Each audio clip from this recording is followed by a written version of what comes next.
देवे गौड़ा के पोते को कर्नाटक हाई कोर्ट से नहीं मिली राहत। चुनाव अमान्य करने के मामले में अब पिता और भाई पर हो सकती है कार्रवाई। जेडीएस के एकमात्र सांसद और पूर्व प्रधानमंत्री एचडी देवे गौड़ा के पोते प्रज्वल रेवन्ना को कर्नाटक हाईकोर्ट से फिर झटका लगा है। हाईकोर्ट ने सोमवार को प्रज्वल के चुनाव को अमान्य घोषित करने के पहले के आदेश पर स्टे लगाने की अर्जी खारिज कर दी। एचडी देवेगौड़ा के पोते प्रज्वल रेवन्ना ने कोर्ट में 1 सितंबर के आदेश पर रोक लगाने की मांग की थी। कर्नाटक हाईकोर्ट ने 1 सितंबर 2023 को हासन निर्वाचन क्षेत्र से 2019 के लोकसभा चुनाव में उनकी जीत को अमान्य करार दिया था। उच्च न्यायालय ने उन्हें चुनावी कदाचार का दोषी पाते हुए भारत निर्वाचन आयोग को चुनाव प्रक्रिया संचालन नियमों के तहत उनके खिलाफ कार्रवाई करने का भी निर्देश दिया था।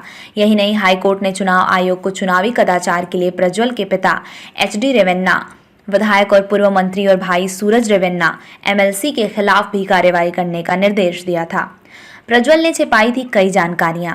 प्रज्वल के खिलाफ जो याचिका डाली गई थी उसकी सुनवाई के दौरान अदालत ने कदाचार के साथ साथ प्रज्वल की ओर से संपत्ति की घोषणा न करने का भी दोषी पाया था। उन पर कई बेनामी संपत्ति होने का भी आरोप लगा था।